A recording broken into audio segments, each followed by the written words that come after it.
Good morning. Okay, okay.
Okay.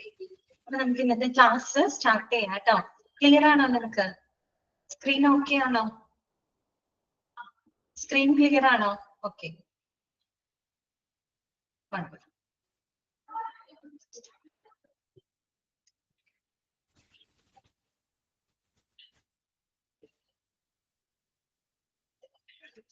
നമ്മള് കഴിഞ്ഞ ക്ലാസ്സിൽ നമ്മൾ പഠിച്ചത് എന്തൊക്കെയായിരുന്നു? നമ്മൾ പഠിച്ച കാര്യങ്ങൾ എന്തൊക്കെയായിരുന്നു?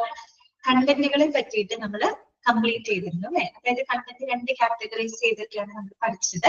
ഡാറ്റ റിലേറ്റഡ് വിത്ത് അഡ്മിനിസ്ട്രേഷനും ക്ലിനിക്കൽ ഡാറ്റയും. അതിനകത്ത് ഒരു 10-22 ക്ലിനിക്കൽ ഡാറ്റകളൊക്കെ നമ്മൾ പഠിച്ചിട്ടുണ്ടായിരുന്നു. അതൊക്കെ നിങ്ങൾക്ക് മനസ്സിലായിട്ടുണ്ട്. ഇനി അടുത്ത ഭാഗം നോക്കാം കേട്ടോ. നെക്സ്റ്റ് നമുക്ക് പഠിക്കാനുള്ളത് ഫയറിംഗ്. എന്താണ്?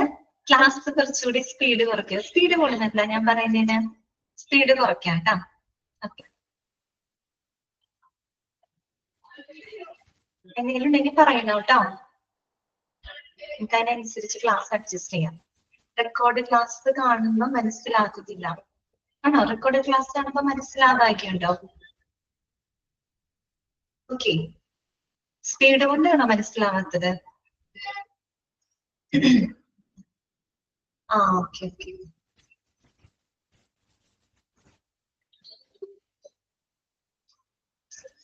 അപ്പൊ ഇനി നമുക്ക് നെക്സ്റ്റ് പഠിക്കാനുള്ളത് ഫയലിംഗ് മെത്തേഡ്സ് ആണ് കേട്ടോ.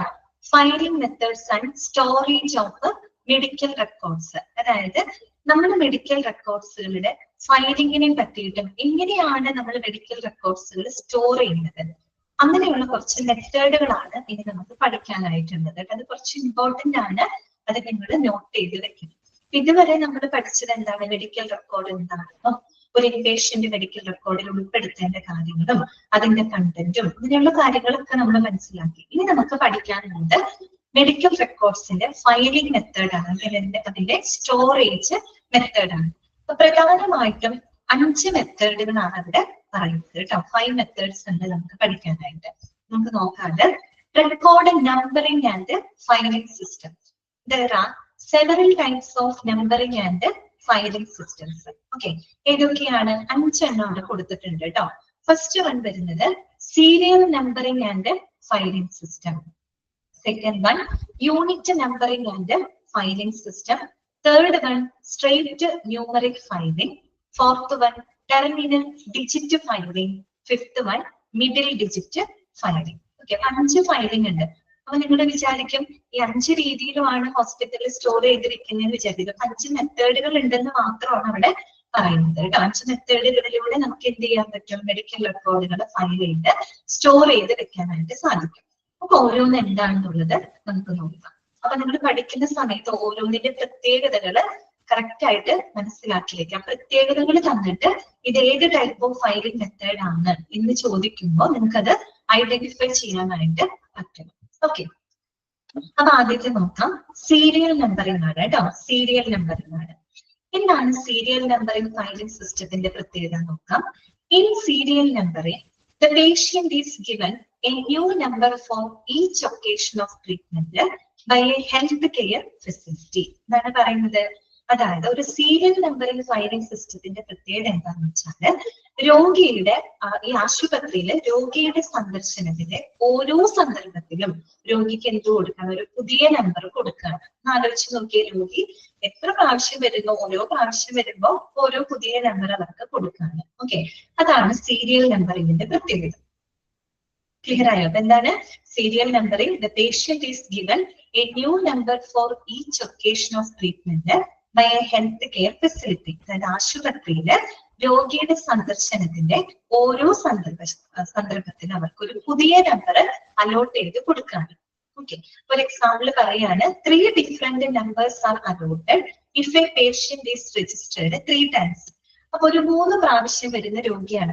ആദ്യത്തെ പ്രാവശ്യം വരുമ്പോ ഒരു നമ്പർ കൊടുക്കുന്നു, രണ്ടാമത്തെ പ്രാവശ്യം വരുമ്പോ വീണ്ടും ഒരു പുതിയ നമ്പർ കൊടുക്കുന്നു, മൂന്നാമത്തെ പ്രാവശ്യം വരുമ്പോ മൂന്നാമത്തെ ഒരു പുതിയ നമ്പർ കൊടുക്കുന്നു. അത് കേൾക്കുമ്പോൾ തന്നെ നമുക്കറിയാൻ അത് അത്ര എന്താ പറയാ ശരിയായൊരു മെത്തേഡ് അല്ല, ബുദ്ധിമുട്ടുള്ള ഒരു മെത്തേഡാണ് അല്ലെ. അപ്പൊ ഇവിടെ 3 പ്രാവശ്യം പേഷ്യന്റ് അവിടെ വന്നു കഴിഞ്ഞാൽ 3 നമ്പേഴ്സുകൾ അവർക്കായിട്ട് അലോട്ട് ചെയ്ത് കൊടുക്കണം.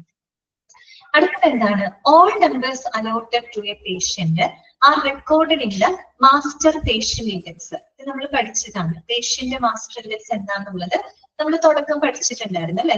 ഒരു രോഗിയിലെ ഏറ്റവും അടിസ്ഥാനമായിട്ടുള്ള വിവരങ്ങൾ, ഏറ്റവും ബേസിക് ആയിട്ടുള്ള ഐഡന്റിഫിക്കേഷൻ ഡാറ്റ ഉൾപ്പെടുത്തിക്കൊണ്ട് തയ്യാറാക്കുന്ന ഒന്നാണ് പേഷ്യന്റ് മാസ്റ്റർ ഇൻഡെക്സ് എന്ന് പറയുന്നത്. അപ്പൊ നമ്മൾ ഈ രോഗിക്ക് അനുവദിച്ചു കൊടുക്കുന്ന എല്ലാ നമ്പറുകളും അവരുടെ പേഷ്യന്റ് മാസ്റ്റർ ഇൻഡെക്സിനകത്ത് എന്ത് ചെയ്ത് വെച്ചിരിക്കും? റെക്കോർഡ് ചെയ്ത് വെച്ചിരിക്കും. ഓക്കെ, അടുത്തത് എന്താണ് പറയുന്നത്? Because A new number is provided four each occasion of service A new medical record is also developed അല്ലെ. അതായത് ഓരോ സന്ദർഭത്തിലും നമ്മൾ ഓരോ പുതിയ നമ്പർ കൊടുക്കുന്നതിനനുസരിച്ച് ആ നമ്പർ പ്രകാരമുള്ള ഒരു മെഡിക്കൽ റെക്കോർഡും അവിടെ എന്ത് ചെയ്യുന്നുണ്ട്? ക്രിയേറ്റ് ചെയ്യുന്നുണ്ട്. ആദ്യത്തെ പ്രാവശ്യം പോയി ഒരു നമ്പർ കൊടുത്തു, അതിനെ ബേസ് ചെയ്തുകൊണ്ട് ഒരു മെഡിക്കൽ റെക്കോർഡ്. ഇനി രണ്ടാമത്തെ പ്രാവശ്യം പോകുമ്പോൾ വീണ്ടും ഒരു പുതിയ നമ്പർ കൊടുക്കുന്നു, അതിനെ ബേസ് ചെയ്ത് മറ്റൊരു മെഡിക്കൽ റെക്കോർഡ്. അങ്ങനെ ഓരോ നമ്മൾ കൊടുക്കുന്ന ഓരോ നമ്പറിനനുസരിച്ച് അവിടെ ഒരു പുതിയ മെഡിക്കൽ റെക്കോർഡുകൾ അവിടെ എന്ത് ചെയ്യപ്പെടുന്നുണ്ട്? ഡെവലപ്പ് ചെയ്യുന്നുണ്ട്. ഓക്കെ, ഇനി അടുത്തത് എന്താണ്? The patient records are filed in as many places in the file as the number of times the patient has received care at the facility. അതായത് ഒരു രോഗിക്ക് എത്ര തവണ പരിചരണം ലഭിച്ചു എന്നതിന് അനുസരിച്ചാണ് നമ്മൾ ഇവിടെ പേഷ്യന്റിന്റെ റെക്കോർഡുകൾ ഫയൽ ചെയ്ത് വെക്കുന്നത്. എത്ര തവണ ആ ഒരു ഫയലുകളുടെ എണ്ണം നോക്കിക്കഴിഞ്ഞാൽ നമുക്ക് അറിയാൻ പറ്റും ആ പേഷ്യന്റ് എത്ര പ്രാവശ്യം അവിടെ ട്രീറ്റ്മെന്റിന് വേണ്ടി വന്നിട്ടുണ്ടെന്ന്. കാര്യം ഓരോ തവണ വരുമ്പോഴും ഓരോ പുതിയ നമ്പർ കൊടുക്കുന്നു, അതിനനുസരിച്ച് മെഡിക്കൽ റെക്കോർഡുകൾ അവിടെ ക്രിയേറ്റ് ചെയ്യുന്നുണ്ട്.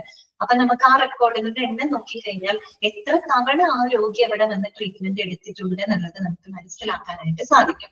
അതാണ് അവിടെ പറയുന്നത് പേഷ്യന്റ് റെക്കോർഡ്സുകൾ. ഒരു രോഗി എത്ര തവണ പരിചരണം ലഭിച്ചു എന്നതിനനുസരിച്ച് കൊണ്ടാണ് അവിടെ റെക്കോർഡുകൾ ഫയൽ ചെയ്ത് സൂക്ഷിക്കുന്നത്. ക്ലിയർ ആയോ പറഞ്ഞത്? അതാണ് സീരിയൽ നമ്പറിംഗ് ഫയലിംഗിന്റെ പ്രത്യേകത. ഈസ് മോർ ദാൻ 3 times ആയല്ലോ. മോർ ദാൻ 3 times മനസ്സിലായില്ല എന്താ ഉദ്ദേശിച്ചത്? അതായത് 3 പ്രാവശ്യം വന്നിട്ടുണ്ടെങ്കിൽ 3 മെഡിക്കൽ റെക്കോർഡ്സുകൾ അവർക്ക് അവിടെ ഉണ്ടായിരിക്കും. ഓക്കെ, അപ്പൊ ഓർത്ത് വെക്കുക സീരിയൽ നമ്പറിംഗ് ഫയലിംഗിന്റെ പ്രത്യേകത ഇതാണ്. അവിടെ എന്താണ്? ആശുപത്രിയിലെ രോഗി വരുന്ന ഓരോ സന്ദർഭത്തിലും എന്ത് ചെയ്യാണ്? പുതിയ നമ്പർ അവർക്ക് അലോട്ട് ചെയ്ത് കൊടുക്കാണ്. ഓരോ പുതിയ നമ്പർ കൊടുക്കുന്ന സമയത്തും അതിനനുസരിച്ച് മെഡിക്കൽ റെക്കോർഡുകളും അവിടെ ക്രിയേറ്റ് ചെയ്യപ്പെടുന്നുണ്ട്. പിന്നെ നമ്മൾ രോഗിക്ക് കൊടുക്കുന്ന എല്ലാ നമ്പറുകളും അവരുടെ പേഷ്യന്റ് മാസ്റ്റർ ഇൻഡെക്സിനകത്ത് എന്ത് ചെയ്തിട്ടുണ്ടാവും? റെക്കോർഡ് ചെയ്ത് സൂക്ഷിച്ചിട്ടുണ്ടായിരിക്കും. ഓക്കെ, പിന്നെ പറയുന്നത് എന്താണ്? The patient records are filed in as many places in the file as the number of times the patient has received care at the facility. അതായത് ആ ഒരു ആശുപത്രിയിലെ രോഗിക്ക് എത്ര തവണ പരിചരണം ലഭിച്ചു എന്നതിനനുസരിച്ചിട്ടാണ് അവിടെ മെഡിക്കൽ റെക്കോർഡുകൾ, പേഷ്യന്റിന്റെ റെക്കോർഡുകൾ ഫയൽ ചെയ്ത് വെക്കുന്നത്. മനസ്സിലായോ? ആദ്യത്തെ തവണ വരുന്നു, അപ്പൊ പുതിയ നമ്പർ കൊടുക്കുന്നു, അതിനനുസരിച്ച് മെഡിക്കൽ റെക്കോർഡ് ക്രിയേറ്റ് ചെയ്യും.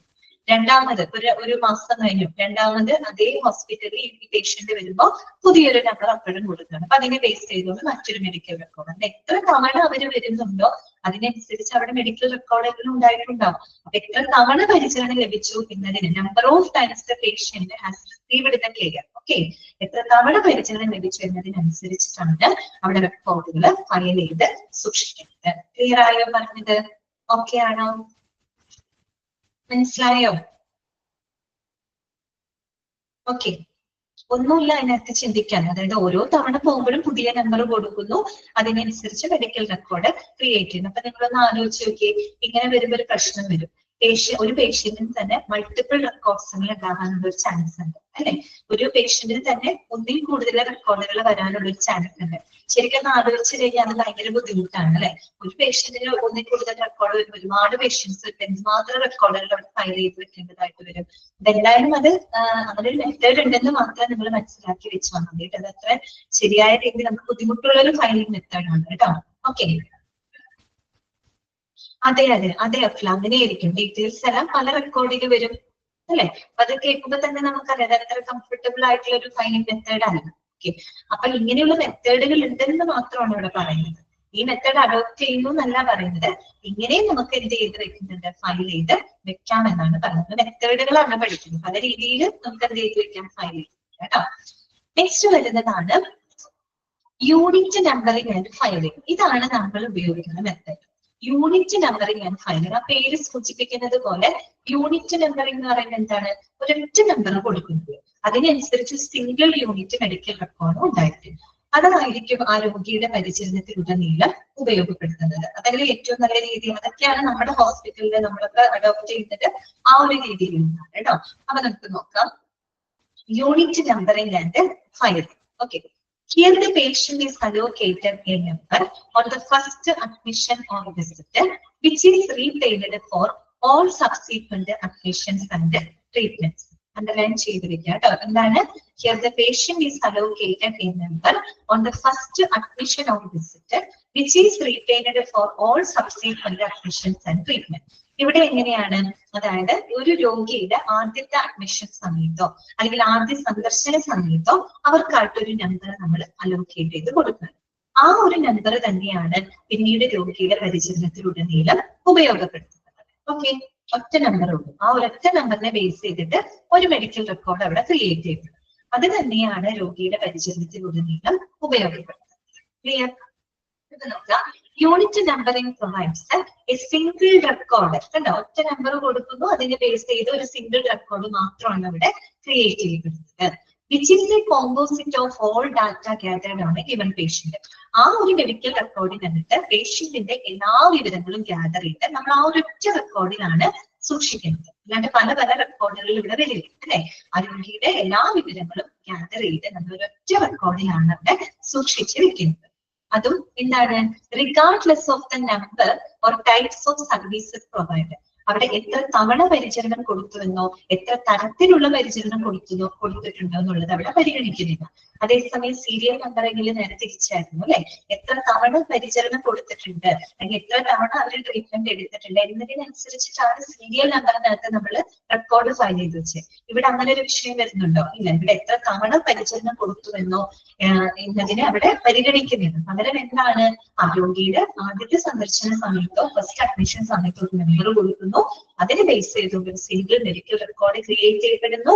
അതിനകത്താണ് രോഗിയുടെ എല്ലാ വിവരങ്ങളും കളക്ട് ചെയ്ത് ഗ്യാദർ ചെയ്ത് ആ ഒരൊറ്റ റെക്കോർഡിൽ നമ്മൾ സൂക്ഷിച്ചു വെക്കുന്നു. അവിടെ എത്ര തവണ പരിചരണം ലഭിച്ചു എന്നതിനെ എന്ത് ചെയ്യുന്നില്ല, പരിഗണിക്കുന്നില്ല. ഓക്കെ, ക്ലിയർ ആയല്ലോ? ഇനി എന്താണ്? The patient's total medical record is thus filed as a unit in one folder under one number. Okay, underline ചെയ്ത് വെക്കുക കേട്ടോ. അപ്പൊ എന്താണ്? ആ പേഷ്യന്റിന്റെ ആ മൊത്തത്തിലുള്ള മെഡിക്കൽ റെക്കോർഡ് ഒറ്റ യൂണിറ്റ് ആയിട്ട് ഒറ്റ ഫോൾഡറിൽ ഒരു നമ്പറിന്റെ കീഴിൽ എന്ത് ചെയ്ത് വെക്കുന്നു, ഫയൽ ചെയ്ത് വെക്കുന്നു. അപ്പൊ പേരിൽ നിന്ന് മനസ്സിലായില്ലേ, യൂണിറ്റ് നമ്പറിംഗ്, ഒരേ ഒരു നമ്പർ മാത്രമേ ഇവിടെ ഉള്ളൂ അല്ലെ. അപ്പൊ ആ മൊത്തം മെഡിക്കൽ റെക്കോർഡ് ഒരു ഫയലായിട്ട്, ഒരു യൂണിറ്റ് ആയിട്ട്, ഒരു ഫോൾഡറിൽ ഒരു നമ്പറിന്റെ ടേബിളിൽ എന്ത് ചെയ്തിരിക്കുന്നു, സ്റ്റോർ ചെയ്ത് വെക്കുന്നു. ക്ലിയർ ആയോ? രണ്ടെണ്ണം, സീരിയൽ നമ്പറിങ്ങും യൂണിറ്റ് നമ്പറിങ്ങും മനസ്സിലായോ നിങ്ങൾക്ക്? ഓക്കെ ആണോ?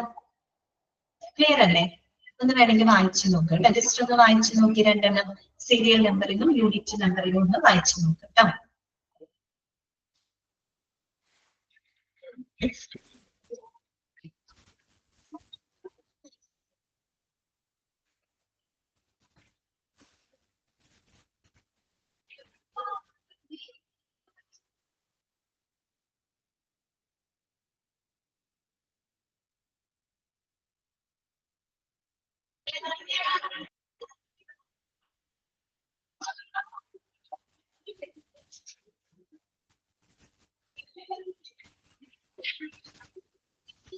ഓക്കെ ആണെന്ന് വിചാരിക്കുന്നു കേട്ടോ. ഓക്കെ അല്ലേ? ഇനി നമുക്ക് മൂന്നാമത്തെ ഫയലിംഗ് മെത്തേഡ് നോക്കാം. മൂന്നാമത്തെ ആണെന്ത്? Straight numeric filing. എന്താണ് സ്ട്രെയിറ്റ് ന്യൂമറിക് ഫയലിംഗ്? എന്താണ് സ്ട്രെയിറ്റ് ന്യൂമറിക് ഫയലിംഗ് എന്നതുകൊണ്ട് ഉദ്ദേശിക്കുന്നത് നോക്കാം കേട്ടോ. Straight numeric means to the filing of records in accurate chronological order as per to the medical record number. Underline ചെയ്ത് വെക്കാം കേട്ടോ. എന്താണ് സ്ട്രെയിറ്റ് ന്യൂമറിക് ഫയലിംഗ് എന്ന് പറഞ്ഞാൽ? is the filing of records in accurate chronological order as per to the medical record number. അതായത് medical record നമ്പറിനനുസരിച്ച് കൃത്യമായിട്ടുള്ള കാലക്രമത്തിലാണ് ഇവിടെ നമ്മൾ ഫയൽ ചെയ്ത് വെക്കുന്നത്, റെക്കോർഡുകൾ ഫയൽ ചെയ്ത് വെക്കുന്നത്. ക്രോണോളജിക്കൽ ഓർഡർ എന്ന് പറയുന്നത് എന്താണ്? കൃത്യമായിട്ടുള്ള കാലക്രമത്തിൽ. ഓക്കെ, അവിടെ നമ്മൾ പല പല വിഷയത്തിന്റെ ആയിരിക്കും, പക്ഷെ എന്താണ് മെഡിക്കൽ റെക്കോർഡ് നമ്പറിനനുസരിച്ച് കൃത്യമായിട്ടുള്ള കാലക്രമത്തിലാണ് നമ്മൾ ഇവിടെ റെക്കോർഡ്സുകൾ ഫയൽ ചെയ്ത് വെക്കുന്നത്. ക്ലിയർ ആയോ? ഇതാണ് നമ്മൾ സ്ട്രെയിറ്റ് ന്യൂമറിക് ഫയലിംഗ് എന്നതുകൊണ്ട് ഉദ്ദേശിക്കുന്നത്. ക്ലിയർ ആയോ?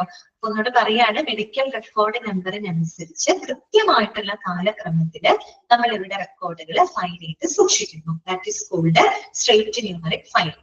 രണ്ടാമത്തെ പോയിന്റ് ഇതാണ്, here the records consecutively numbered appear in sequence on the file shelf. അപ്പൊ ഇവിടെ നമ്മൾ തുടർച്ചയായിട്ട് അക്കമിട്ടിരിക്കുന്ന നമ്പറുകൾ ഉണ്ടല്ലോ, അത് നമുക്ക് ഒരു ഫയൽ ഷെൽഫില് ക്രമത്തിൽ കാണാനായിട്ട് സാധിക്കും. തുടർച്ചയായിട്ട് അക്കമിട്ടിരിക്കുന്ന കോൺസിക്യൂട്ടീവ് ആയിട്ടുള്ള നമ്പേഴ്സുകളായിട്ട് തുടർച്ചയായിട്ട് അക്കമിട്ടിരിക്കുന്ന ആ ഒരു മെഡിക്കൽ റെക്കോർഡ്സുകൾ നമുക്ക് ഒരു ഫയൽ ഷെൽഫില് ക്രമത്തിൽ നമുക്ക് കാണാനായിട്ട് സാധിക്കും. അപ്പൊ അതിനൊരു എക്സാമ്പിൾ അവിടെ പറഞ്ഞിട്ടുണ്ട്, നോക്കാം കേട്ടോ. The following 4 medical records could be filed as. അപ്പൊ ഒരു 4 മെഡിക്കൽ എന്താ പറയാ റെക്കോർഡ്സിന്റെ നമ്പേഴ്സ് അവിടെ കൊടുത്തിട്ടുണ്ട്, നോക്കാം കേട്ടോ. 1 2 3 4 1 2. 1 2 3 4 കോൺസിക്യൂട്ടീവ് ആയിട്ട് വരുന്ന നമ്പേഴ്സ് ആണ്. 1 2 3 4 1 2, 1 2 3 4 1 3, 1 2 3 4 1 4, 1 2 3 4 1 5. അപ്പൊ അങ്ങനെ കോൺസിക്യൂട്ടീവ് ആയിട്ടുള്ള എന്താ പറയാ റെക്കോർഡുകൾ നമുക്ക് ഒരു ഫയൽ ഷെൽഫിൽ ക്രമത്തിൽ കാണാനായിട്ട് നമുക്ക് സാധിക്കും. അപ്പോ അതിന്റെ ഒരു പ്രത്യേകത എന്താണെന്ന് വെച്ചാൽ, it is easy to pull any number of records consecutively numbered from the file for any purpose. നമുക്ക് ഏത് ആവശ്യത്തിനും ഇങ്ങനെ കോൺസിക്യൂട്ടീവ് ആയിട്ട് നമ്പർ ചെയ്ത് എത്ര റെക്കോർഡുകൾ വേണമെങ്കിലും നമുക്ക് ഈസി ആയിട്ട് എന്ത് ചെയ്യാൻ പറ്റും, എടുക്കാനായിട്ട് സാധിക്കും. അങ്ങനെ തുടർച്ചയായിട്ട് വെച്ചിരിക്കുന്ന നമുക്ക് ഈസി ആയിട്ട് എന്ത് ചെയ്യാൻ പറ്റും, എടുക്കാൻ പറ്റും. എടുക്കാനും അത് തിരിച്ചു വെക്കാനൊക്കെ ഈസി ആയിരിക്കും. ഓക്കെ, അപ്പൊ അതാണ് അവിടെ പറയുന്നത്, നമുക്ക് ഏതൊരു ആവശ്യം വന്നാലും ഇങ്ങനെ കോൺസ്റ്റിറ്റ്യൂട്ടീവ് ആയിട്ട് നമ്പേർഡ് ചെയ്തിട്ടുള്ള റെക്കോർഡ്സുകൾ എത്ര എണ്ണം വേണമെങ്കിലും നമുക്ക് എന്ത് ചെയ്യാൻ പറ്റും, ഈസി ആയിട്ട് എടുക്കാനായിട്ട് സാധിക്കും. ഇത്രയും നിങ്ങൾ മനസ്സിലാക്കിയാൽ മതി. സ്ട്രെയിറ്റ് ന്യൂമറിക് ഫയലിംഗ് എന്ന് പറഞ്ഞാൽ അവിടെ മെഡിക്കൽ റെക്കോർഡ് നമ്പറിനനുസരിച്ച് കൃത്യമായിട്ടുള്ള കാലക്രമത്തിലാണ് പേഷ്യന്റിന്റെ റെക്കോർഡുകൾ ഫയൽ ചെയ്ത് വെക്കുന്നത്. ഓക്കെ, ക്ലിയർ ആണല്ലോ? അപ്പൊ ഇതിന്റെ പ്രത്യേകത ഏത് ആവശ്യത്തിനും എത്ര റെക്കോർഡുകൾ വേണമെങ്കിലും നമുക്കൊരു ഫയൽ ഷെൽഫിൽ നിന്ന് ഈസി ആയിട്ട് എടുക്കാനും തിരിച്ചു വെക്കാനും ഒക്കെ നമുക്ക് സാധിക്കും. ഓക്കെ, അതാണ് സ്ട്രെയിറ്റ് ന്യൂമറിക് ഫയലുകൾ. ക്ലിയർ ആണോ പറഞ്ഞത്? ഓക്കെ ആണോ? മനസ്സിലായോ? ഓക്കെ അല്ലേ? നെക്സ്റ്റ് വരുന്നതാണ് ടെർമിനൽ ഡിജിറ്റ് ഫയലിംഗ് കേട്ടോ. ടെർമിനൽ ഡിജിറ്റ് ഫയലിംഗ് എന്താണ് ടെർമിനൽ ഡിജിറ്റ് ഫയലിംഗിന്റെ പ്രത്യേകത? Terminal digit filing is A simple and exact filing method. വളരെ സിമ്പിൾ ആയിട്ടുള്ള ഒരു എക്സാക്ട് ഫയലിംഗ് മെത്തേഡ് ആണ് കേട്ടോ ടെർമിനൽ ഡിജിറ്റ് ഫയലിംഗ് എന്ന് പറയുന്നത്. ഇവിടെ എങ്ങനെയാന്ന് വെച്ചാൽ, usually A 6 digit number is used and divided with a hyphen into 3 parts. Each part generally containing 2 digit. നിങ്ങൾ താഴെ നോക്കിയാൽ മതി കേട്ടോ. എക്സാമ്പിൾ ഒന്ന് നോക്കി. ഫസ്റ്റത്തെ നമ്പർ നോക്കാം. 1 2 3 4 5 6. ഇതൊരു 6 ഡിജിറ്റ് നമ്പർ ആണല്ലോ, 6ത്തെ നമ്പർ ആണ് അല്ലെ. ആ നമ്പറിനെ നമ്മൾ എന്ത് ചെയ്യാണ്, ഒരു ഹൈഫൺ ഉപയോഗിച്ച് 3 പാർട്ടാക്കി മാറ്റിയിരിക്കുകയാണ് അല്ലെ. 1 2 എന്ന് പറയുന്ന ഒരു പാർട്ട്, 3 4 എന്ന് പറയുന്ന രണ്ടാമത്തെ പാർട്ട്, 5 6 എന്ന് പറയുന്ന മൂന്നാമത്തെ പാർട്ട്. ഒരു ഹൈഫൺ ഉപയോഗിച്ചുകൊണ്ട് നമ്മൾ ഈ 6 ഡിജിറ്റ് നമ്പറെ 3 പാർട്ടാക്കിയിട്ട് നമ്മൾ അതിനെ മാറ്റിയെടുക്കാണ്. ഓക്കെ ആണല്ലോ, അതാണ് നമ്മൾ പറയുന്നത് കേട്ടോ. Usually 6 digit number is used and divided with a hyphen into 3 parts. Each part generally containing 2 digit കേട്ടോ. ഓരോ പാർട്ടിലും രണ്ട് അക്കം വീതമാണ് ഉള്ളത്. ഇനി നോക്കട്ടെ, ഇനി പറയുന്നത് ഒന്ന് ശ്രദ്ധിക്കാം. The primary digits are the last 2 digits on the right hand side of the number.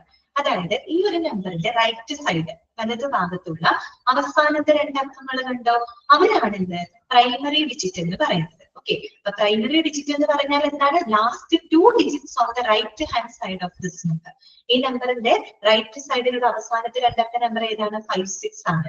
ആ 5 6 ആണ് അവിടുത്തെ പ്രൈമറി ഡിജിറ്റ് എന്ന് പറയുന്നത്. അപ്പൊ നിങ്ങളൊരു കാര്യം ചെയ്യുക, 5 6ന്റെ മുകളിൽ P എന്ന് എഴുതിക്കോളൂ. 5 6ന്റെ മുകളിൽ P എന്ന് എഴുതിക്കോളൂ. P ഫോർ പ്രൈമറി ഡിജിറ്റ് എന്ന് അറിയാൻ വേണ്ടിയിട്ടാണ് കേട്ടോ. P എന്താണ്, പ്രൈമറി ഡിജിറ്റ്. മനസ്സിലായല്ലോ. അടുത്തത് എന്താണ്, secondary digits are the middle digit ആണ്. സെക്കൻഡറി ഡിജിറ്റ് എന്ന് പറഞ്ഞാൽ എന്താണ്, നടുക്കുള്ള ഡിജിറ്റ്സ് ആണ്. അതായത് 3 4. അതിന്റെ മുകളിൽ നിങ്ങൾ S എന്ന് എഴുതിക്കോളൂ. സെക്കൻഡറി കേട്ടോ, S എന്ന് സൂചിപ്പിക്കാം കേട്ടോ, secondary digit. Then tertiary digits are the first 2 ആണ് കേട്ടോ. ടോന്നാണ് എഴുതി വെച്ചിരുന്നത്, 2 ആണ്, TWO2. Okay, the tertiary digits are the first 2 digits on the left side of the number. ഈ നമ്പറിന്റെ ലെഫ്റ്റ് സൈഡിലെ ഇടത് ഭാഗത്ത് ഏറ്റവും ഫസ്റ്റ് കാണുന്ന ആ 2 ഡിജിറ്റ് ഉണ്ടല്ലോ, അതാണ് ടെർഷ്യറി ഡിജിറ്റ് എന്ന് പറയുന്നത്. അതിന്റെ മുകളിൽ നിങ്ങൾ T എന്ന് എഴുതിക്കോളൂ. ഓക്കെ, അപ്പൊ ഏതാണ് പ്രൈമറി ഡിജിറ്റ് എന്ന് പറഞ്ഞാൽ എന്താണ്, the last 2 digits on the right hand side of the number. ഇവിടെ ഏതാണ്, 5 6, അതിന്റെ മുകളിൽ P എഴുതാം. ഇനി സെക്കൻഡറി ഡിജിറ്റ് എന്ന് പറഞ്ഞാൽ എന്താണ്, മിഡിൽ ഡിജിറ്റ് ആണ്, നടുക്കുള്ള 2 ഡിജിറ്റ് ആണ് സെക്കൻഡറി ഡിജിറ്റ്. അതിന്റെ മുകളിൽ S എന്ന് എഴുതാം കേട്ടോ. പിന്നെ വരുന്നത് ടെർഷ്യറി ഡിജിറ്റ് എന്ന് പറഞ്ഞു കഴിഞ്ഞാൽ the first 2 digits on the left hand side of the number. ഈ നമ്പറിന്റെ ലെഫ്റ്റിലുള്ള ആ 2 ഡിജിറ്റ് ആണ് എന്ത്, ഈ പറഞ്ഞ ടെർഷ്യറി ഡിജിറ്റ്. അത് T എന്നാണ് സൂചിപ്പിക്കുക. അപ്പൊ നിങ്ങൾ ആ ഓർഡർ നോക്കി, TSP എന്നുള്ള ഒരു ഓർഡറിലാണ് അത് കിടക്കുന്നത് അല്ലെ. TSP നമ്മൾ ലെഫ്റ്റിന് റൈറ്റിലോട്ട് റീഡ് ചെയ്യുമ്പോൾ TSP. ആ കോഡ് നിങ്ങളുടെ മനസ്സിലുണ്ടായിരിക്കണം കേട്ടോ, TSP. ഓക്കെ, അപ്പൊ നോക്കാം. In the file the second tertiary digit alters with every record. അതാണ് പറയുന്നത്. ഫയലിൽ എങ്ങനെയാണ് നോക്കി, the second tertiary digit. Tertiary digit എന്ന് പറഞ്ഞാൽ എന്താണ്, ഫസ്റ്റ് 2 digits ആണ് കേട്ടോ. എന്താണ്, ഓക്കെ ശ്രീലക്ഷ്മി. അപ്പൊ നോക്കാം കേട്ടോ, അല്ല മൂന്നാമത്തെ പോയിന്റ് ആണ് പറയുന്നത്. In the file the second tertiary digit ശരിയാണോ എന്ന് അറിയാനാണ്. ഓക്കെ, ശരിയാണോ നോക്കാം കേട്ടോ. TSP ആണ് കേട്ടോ order. TSP, T for tertiary, S for secondary, P for primary. ഇതിൽ ഏതെങ്കിലും ഒരു നമ്പറിന്റെ മുകളിൽ നിങ്ങൾ TSP എഴുതി വെച്ചാൽ മതി കേട്ടോ. ഓക്കെ, ആ ഒരു കോഡ് മാത്രം നിങ്ങളുടെ മനസ്സിലുണ്ടായാൽ മതി. In the file second tertiary digit, secondary tertiary digit, second tertiary digit. Tertiary digit എന്ന് പറഞ്ഞാൽ ഏതാണ് നമ്മൾ പറഞ്ഞത്, ആദ്യത്തെ 2 ഡിജിറ്റ് അല്ലേ ടെർഷ്യറി ഡിജിറ്റ് എന്ന് പറയുന്നത്. അതിന്റെ സെക്കൻഡ് നമ്പർ ആണ് എന്ത് ചെയ്യുന്നത്, മാറിക്കൊണ്ടിരിക്കുന്നത്. നോക്കിയേ, 1 2 ആണ് അവിടുത്തെ സെക്കൻഡ് ഡിജിറ്റ് അല്ലെ. ടെർഷ്യറി ഡിജിറ്റ് എന്ന് പറഞ്ഞാൽ ആദ്യത്തെ 2 ഡിജിറ്റ്, അതിന്റെ സെക്കൻഡ് നമ്പർ എന്ന് വെച്ചാൽ രണ്ടാമത്തെ ഇവിടെ 2 ആണ്. ഇങ്ങോട്ട് വരുമ്പോ 1 3 ആയില്ലേ, സെക്കൻഡ് ഡിജിറ്റ് ആണ് മാറി 3. ഇങ്ങോട്ട് വരുമ്പോ 1 4 ആയി, നാലാമത്തെ മാറി അല്ലെ, 4 മാറി. അടുത്തത് ഇവിടെയോ 15 അല്ലെ, 5 4 മാറി. അപ്പൊ നോക്കിയ 2 3 4 5 കണ്ടോ. അതായത് ടെർഷ്യറി ഡിജിറ്റിന്റെ രണ്ടാമത്തെ നമ്പർ ആണ് ഓരോ റെക്കോർഡിലും എന്ത് ചെയ്യുന്നത്, ആൾട്ടർ ചെയ്തുകൊണ്ടിരിക്കുന്നത്, ചേഞ്ച് ചെയ്തുകൊണ്ടിരിക്കുന്നത്. ക്ലിയർ ആയോ പറഞ്ഞത്? അപ്പൊ അതാണ് ടെർമിനൽ ഡിജിറ്റ് ഫൈൻഡിങ് എന്ന് പറയുന്നത്. അപ്പൊ ടെർമിനൽ ഡിജിറ്റ് എന്ന് പറയുമ്പോൾ നിങ്ങളുടെ മനസ്സിൽ TSP എന്ന് ഓർത്താൽ മതി. ഒരു 6 അക്ക നമ്പർ തന്നാൽ ഇടത്ത് നിന്ന് വലത്തോട്ട് നിങ്ങൾ TSP എന്ന് ഓർത്താൽ മതി. T for tertiary digit. Tertiary digit ഏതാണ്, first 2 digit. S secondary digit എന്ന് പറഞ്ഞാൽ ഏതാണ്, മിഡിൽ ഡിജിറ്റുള്ള 2 എണ്ണം. പിന്നെ പ്രൈമറി ഡിജിറ്റ് എന്ന് പറഞ്ഞാൽ എന്താണ്, അവസാനത്തെ 2 digit. അപ്പൊ നിങ്ങൾക്ക് ഏത് നമ്പർ തന്നാലും നിങ്ങൾക്ക് കോഡ് ഉണ്ടെങ്കിൽ ഓർക്കാൻ പറ്റില്ലേ, TSP എന്നുള്ളത്, terminal digit finding. Okay, clear ആയോ പറഞ്ഞത്? ഓക്കെ ആണോ? ക്ലിയർ ആയോ? ഓക്കെ, അങ്ങനെയാണെങ്കിൽ രണ്ടാമത്തെ എക്സാമ്പിൾ രണ്ടാമത്തെ ആ നമ്പർ നിങ്ങളൊന്ന് ശ്രദ്ധിക്കാം. ഞാൻ ചോദിക്കുന്നതിന് കറക്റ്റ് ആൻസർ പറയാൻ പറ്റുന്നുണ്ടോ കേട്ടോ. ഈ നമ്പറിൽ 13345 ഈ നമ്പർ ഫോക്കസ് ചെയ്യാം കേട്ടോ. ഞാൻ ചോദിക്കട്ടെ, which is the primary digits of this number? Primary digits of this number ഏതാണെന്ന് പറയാമോ? പ്രൈമറി ഡിജിറ്റ് ഏതാണ്? ഓക്കെ, വെരി ഗുഡ്, കറക്റ്റ് ആണ് 56. Okay, then what is the second tertiary digit of the number? Tertiary digit ഏതാണ്? Tertiary digit 13. Okay, what is the secondary digit of that number? Secondary digit ഏതാണ്? Secondary 34. Okay, അത് മനസ്സിലായാൽ മതി. ഇത്രയേ ഉള്ളൂ. അപ്പൊ TSP ഓർഡറിലാണ്. ചിലപ്പോൾ ഈ ഒരു ഓർഡർ തന്നിട്ട് നിങ്ങളോട് ഇങ്ങനെ ചോദിക്കും, ഇൻ ടെർമിനൽ ഡിജിറ്റ് ഫൈൻഡിങ് ഏതെങ്കിലും ഒരു നമ്പർ തന്നിട്ട് ചോദിക്കുകയാണ്, ടെർമിനൽ ഡിജിറ്റ് ഫൈൻഡിങ് ഇതിൽ സെക്കൻഡറി ഡിജിറ്റ് ഏതാണെന്ന് തിരിച്ചറിയാൻ പറയും. സെക്കൻഡറി ഡിജിറ്റ് ഏതാണ്, അല്ലെങ്കിൽ പ്രൈമറി ഡിജിറ്റ് ഏതാണ്, ടെർഷ്യറി ഡിജിറ്റ് ഏതാണ്, അങ്ങനെ ചോദിച്ചു കഴിഞ്ഞാൽ നിങ്ങൾക്ക് ഈ കോഡ് മാത്രം അറിഞ്ഞാൽ മതി. TSP മാറിപ്പോകരുത്. ഇടക്കുന്ന വലത്തോട്ടാണ് TSP. ഓക്കെ, നെക്സ്റ്റ് വരുന്നതാണ് മിഡിൽ ഡിജിറ്റ് ഫൈൻഡിങ്. എന്താണ് middle digit finding? Middle digit ഫൈൻഡിന്റെ പ്രത്യേകത, it is a substitute for the terminal digit finding. നമ്മൾ ഈ പറഞ്ഞ ടെർമിനൽ ഡിജിറ്റ് ഫൈൻഡിങ്ങിന്റെ തന്നെ മറ്റൊരു സബ്സ്റ്റിറ്റ്യൂട്ട് ആണെന്ന് മിഡിൽ ഡിജിറ്റ് ഫൈൻഡിങ് എന്ന് പറയുന്നത്. ഇവിടെ ചെറിയൊരു വ്യത്യാസമുണ്ട്. അവിടുത്തെ ഓർഡർ TSP എന്നുള്ള ഓർഡർ ആണല്ലോ. ഇവിടെ വരുമ്പോൾ അത് അങ്ങോട്ടും ഇങ്ങോട്ടും ചെറിയൊരു ഇന്റർചേഞ്ച് ഉണ്ട്. അത്ര ഓർത്താൽ മതി കേട്ടോ. നോക്കാം, here the primary, secondary and tertiary digits are in A different position. നേരത്തെ പറഞ്ഞ പോലെയല്ല, പ്രൈമറി, സെക്കൻഡറി, ടെർഷ്യറി ഡിജിറ്റുകളുടെ പൊസിഷനിൽ ചെറിയൊരു വ്യത്യാസമുണ്ട് കേട്ടോ. ഇവിടെ ശ്രദ്ധിക്കാം, middle parts of the digits ആണ് ദ പ്രൈമറി ഡിജിറ്റ്. അതായത് ആദ്യത്തെ നമ്പർ നോക്കാം കേട്ടോ. ഫസ്റ്റ് നമ്പർ നോക്കാം, 466896. അതിനകത്ത് പ്രൈമറി ഡിജിറ്റ് എന്ന് പറയുന്നത് മിഡിൽ പാർട്ട് ആണെന്ന് പറയുന്നത്, അതായത് 68.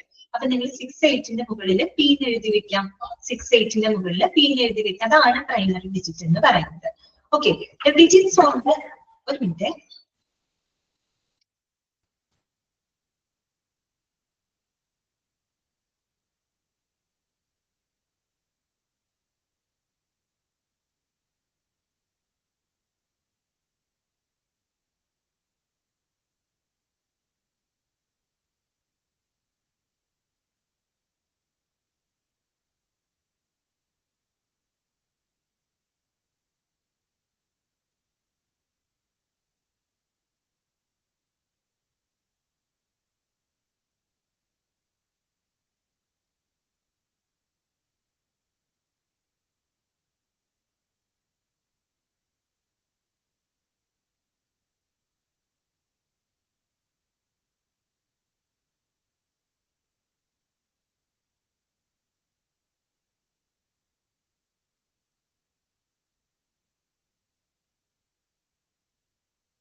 ഓക്കെ, ക്യാമറയ്ക്ക് ചെറിയൊരു കംപ്ലൈന്റ് ഉണ്ട്, അതൊന്ന് ചെക്ക് ചെയ്തതാണ് കേട്ടോ. ഓക്കെ, അപ്പൊ നമ്മൾ പറഞ്ഞു വന്നത് മിഡിൽ ഡിജിറ്റ് ഫൈൻഡിങ് ആണ്. അപ്പൊ മിഡിൽ ഡിജിറ്റ് ഫൈൻഡിങ്ങിൽ പറയുന്നത് പ്രൈമറി ഡിജിറ്റ് എന്ന് പറയുന്നത് എന്താണ്, മിഡിൽ പാർട്ടിലുള്ളതാണ്. ഈ ഫസ്റ്റ് നമ്പർ നോക്കിക്കഴിഞ്ഞാൽ 68 ആണ് പ്രൈമറി ഡിജിറ്റ് അല്ലെ. അപ്പൊ 68ന്റെ മുകളിൽ നിങ്ങൾ P എഴുതി വെക്കുക കേട്ടോ. P ഫോർ പ്രൈമറി കേട്ടോ. അപ്പൊ തന്നെ എഴുതി വെച്ചോളൂ. അത് കഴിഞ്ഞിട്ട് digits on the left are the secondary digit. Left സൈഡിലുള്ളത്, അതായത് 4, 6 അല്ലെ ലെഫ്റ്റ് സൈഡിലുള്ളത്, അതാണ് എന്ത് സെക്കൻഡറി ഡിജിറ്റ് ആയിട്ട് വരുന്നത്. Clear, secondary digit. അപ്പൊ അതിന്റെ മുകളിൽ നിങ്ങൾ SN എഴുതിക്കോളൂ കേട്ടോ. SN എഴുതിക്കോളൂ. ഇനി digits on the right are the tertiary digit. അതായത് ആ റൈറ്റ് നമ്പറിലുള്ള അവസാനത്തെ 2 അക്കം ഉണ്ട്, അതാണ് ടെർഷ്യറി ഡിജിറ്റ്. അവിടെ നിങ്ങൾ T എന്ന് സൂചിപ്പിക്കാം. അപ്പൊ നിങ്ങൾക്ക് ഏത് ഓർഡറിലപ്പ കിട്ടിയത്, ഏത് ഓർഡറിലപ്പ കിട്ടിയത് ഒന്ന് പറഞ്ഞേ. ഏത് കോഡിലാ കിട്ടിയത് ഒന്ന് പറഞ്ഞേ. ഓക്കെ, വെരി ഗുഡ്, കറക്റ്റ് ആണ്. SPT ഇതാണ് ഓർഡർ, SPT. മറ്റേത് ഏതായിരുന്നു? TSP. ഇത് SPT. ഈ കോഡ് മാത്രം നിങ്ങൾ മനസ്സിലാക്കാൻ മതി കേട്ടോ. ഓക്കെ, അങ്ങനെയാണെങ്കിൽ ഞാൻ ചോദിക്കട്ടെ, ഈ മിഡിൽ ഡിജിറ്റ് ഫയലില് രണ്ടാമത്തെ നമ്പർ നോക്കാം കേട്ടോ. ഈ രണ്ടാമത്തെ 466897 ഉണ്ടല്ലോ, അതിൽ ഫോക്കസ് ചെയ്യാം. Which is the primary digit of this number? ഒന്ന് പറഞ്ഞേ, പ്രൈമറി ഡിജിറ്റ് ഇതിനകത്ത് ഏതാണെന്ന് പറഞ്ഞു. ഓക്കെ, വെരി ഗുഡ്, കറക്റ്റ് ആണ്, 16 അല്ലെ. What is the tertiary digit of this number? Tertiary digit ഏതാണെന്ന് പറഞ്ഞേ, 97. ഓക്കെ, സെക്കൻഡറി ഡിജിറ്റ് ഏതാണ്? Secondary digit 46. ഓക്കെ, അപ്പൊ അത്രയേ ഉള്ളൂ. അപ്പൊ അങ്ങനെ ഒരു ക്വസ്റ്റ്യൻ വരുമ്പോൾ നിങ്ങൾ നോക്കണം. അപ്പൊ മറ്റേ എന്താണ്, ടെർമിനൽ ഡിജിറ്റ് ഫൈലിംഗ് ആണെങ്കിൽ ഓർഡർ ഏതായിരുന്നു? ഓർഡർ ഏതായിരുന്നു? TSP ട്ടോ. TSP, ടെർമിനൽ ഡിജിറ്റ് ഫൈലിംഗിന്റെ order TSP. Okay, middle digit ഫൈലിംഗിന്റെ ഓർഡർ SPT. ഓക്കെ, അപ്പൊ അത് ചോദ്യം നോക്കിയിട്ട് വേണം നിങ്ങൾ ആൻസർ ചെയ്യാൻ. ടെർമിനൽ ഡിജിറ്റ് ഫയൽ എന്ന് പറയുമ്പോൾ ടിയിൽ തന്നെയല്ലേ സ്റ്റാർട്ട് ചെയ്യുന്നത്? ടെർമിനൽ ഡിജിറ്റ് എന്ന് പറയുമ്പോൾ ടെർമിനൽ ടിയിലല്ലേ സ്റ്റാർട്ട് ചെയ്യുന്നത്? അപ്പൊ അതും സ്റ്റാർട്ട് ചെയ്യുന്നത് ടിയിലാണെന്ന് നോക്കാൻ മതി കേട്ടോ. TSP. ഓക്കെ, മറ്റേത് SPT. ക്ലിയർ? അപ്പൊ ഇത്രയാണ് നമ്മൾ പഠിക്കുന്ന 5 ഫയലിംഗ് മെത്തേഡുകൾ കേട്ടോ. 5 ഫയലിംഗ് മെത്തേഡുകൾ നമ്മൾ പഠിച്ചു കഴിഞ്ഞു. ഒന്നാമത്തെ നമ്മൾ പറഞ്ഞത് സീരിയൽ നമ്പറിൽ ഫയലിംഗ് ആണ്. അതിന്റെ പ്രത്യേകത അറിയാലോ, രോഗിയുടെ ഓരോ സന്ദർശനത്തിലും അവർക്ക് പുതിയൊരു നമ്പർ കൊടുക്കുന്നു. അതിനെ ബേസ് ചെയ്തുകൊണ്ട് അവരുടെ മെഡിക്കൽ റെക്കോർഡുകൾ ക്രിയേറ്റ് ചെയ്യുന്നു. അവിടെ രോഗിക്ക് എത്ര തവണ പരിചരണം ലഭിച്ചു എന്നതിനനുസരിച്ച് കൊണ്ടാണ് മെഡിക്കൽ റെക്കോർഡുകളെ ഫയൽ ചെയ്ത് വെക്കുന്നത്. യൂണിറ്റ് നമ്പറിംഗ് ആൻഡ് ഫയലിംഗ് ആ പേര് സൂചിപ്പിക്കുന്നത് പോലെ എന്താണ്, രോഗിയുടെ ആദ്യത്തെ വിസിറ്റിംഗിന്റെ സമയത്ത് അല്ലെങ്കിൽ അഡ്മിഷന്റെ സമയത്ത് അവർക്ക് ഒരു നമ്പർ അലോട്ട് ചെയ്ത് കൊടുക്കുന്നു. ആ നമ്പറിനെ ബേസ് ചെയ്തുകൊണ്ട് ഒരു മെഡിക്കൽ റെക്കോർഡ് അവിടെ ക്രിയേറ്റ് ചെയ്യപ്പെടുന്നു. പിന്നീട് രോഗിയുടെ പരിചരണത്തിലുടനീളം ഉപയോഗിക്കുന്നത് ഈ ഒരു സിംഗിൾ യൂണിറ്റ് റെക്കോർഡായിരിക്കും. ഈ റെക്കോർഡിലാണ് പേഷ്യന്റിന്റെ എല്ലാ വിവരങ്ങളും ഗ്യാദർ ചെയ്ത് ഈ ഒറ്റ റെക്കോർഡിനുള്ളിലാണ് നമ്മൾ സൂക്ഷിക്കുന്നത്. സ്ട്രേറ്റ് ന്യൂമറിക് ഫയലിംഗിന്റെ പ്രത്യേകത എന്താണ്? മെഡിക്കൽ റെക്കോർഡ് നമ്പറിനനുസരിച്ച് കൃത്യമായിട്ടുള്ള കാലക്രമത്തിലാണ് അവിടെ റെക്കോർഡുകൾ ഫയൽ ചെയ്ത് വെക്കുന്നത്. ഓക്കെ, അതിന്റെ ഒരു ഗുണം എന്താന്ന് വെച്ചാൽ നമുക്ക് ഇങ്ങനെ കോൺസിക്യൂട്ടീവ് ആയിട്ട് നമ്പർ ചെയ്തിട്ടുള്ള റെക്കോർഡുകൾ എത്ര എണ്ണം വേണമെങ്കിലും നമുക്ക് ഈസി ആയിട്ട് എടുക്കാനും തിരിച്ചു വെക്കാനൊക്കെ നമുക്ക് സാധിക്കും. ഓക്കെ, പിന്നെ ലാസ്റ്റ് പറഞ്ഞ ടെർമിനൽ ഡിജിറ്റ് ഫയലിംഗ് ആണ്. അതിന്റെ ഓർഡർ TSP എന്നുള്ള ഓർഡർ ആണ്. മിഡിൽ ഡിജിറ്റ് ഫയലിംഗിന്റെ ഓർഡർ SPT എന്നുള്ള ഓർഡർ ആണ്. ഓക്കെ, ക്ലിയർ ആയോ? മെത്തേഡുകൾ മനസ്സിലായോ? ഫയലിംഗ് മെത്തേഡ് മനസ്സിലായോ? ഓക്കെ, അപ്പൊ ഇത്രയാണ് അതിനകത്ത് വരുന്നത് കേട്ടോ. നെക്സ്റ്റ് നമുക്ക് പഠിക്കാനുള്ളത് ഫോർമാറ്റ് ഓഫ് മെഡിക്കൽ റെക്കോർഡ്സ് ആണ് കേട്ടോ. മെഡിക്കൽ റെക്കോർഡുകളുടെ ഫോർമാറ്റിനെ പറ്റിയിട്ടാണ് ഇനി നമുക്ക് ഡിസ്കസ് ചെയ്യാനായിട്ട് ഉള്ളത്. ഫോർമാറ്റ് നമ്മൾ പൊതുവെ നമ്മളിപ്പോ ഒരു ലെറ്റർ എഴുതുമ്പോഴോ അല്ലെങ്കിൽ ഒരു അപ്ലിക്കേഷൻ ഒക്കെ എഴുതുമ്പോഴോ പോട്ടെ, ഒരു ബയോഡാറ്റ കൊടുക്കുമ്പോൾ നമ്മളൊരു പെർട്ടിക്കുലർ ഫോർമാറ്റിലാണ് കൊടുക്കാറ് അല്ലെ. ഫോർമാറ്റ് എന്ന് പറഞ്ഞപ്പോൾ എന്തായിരിക്കും? ഫോർമാറ്റ് ഓഫ് മെഡിക്കൽ റെക്കോർഡ് എന്ന് പറഞ്ഞപ്പോൾ എന്തായിരിക്കും ഉദ്ദേശിക്കുന്നത്? അതായത് ഒരു മെഡിക്കൽ റെക്കോർഡിനകത്തുള്ള വിവരങ്ങളുടെ ആ ഒരു ഘടന അല്ലെ, ആ ഒരു എന്താ പറയാ പ്രസന്റേഷൻ, അതാണ് ഇവിടെ ഫോർമാറ്റ് എന്നതുകൊണ്ട് ഉദ്ദേശിച്ചത്. അതിനകത്ത് ഒരു രീതിയിൽ, ഒരു പെർട്ടിക്കുലർ രീതിയിലാണ് നമ്മൾ മെഡിക്കൽ റെക്കോർഡ്സിലെ വിവരങ്ങളെ ഓർഗനൈസ് ചെയ്യുന്നത്.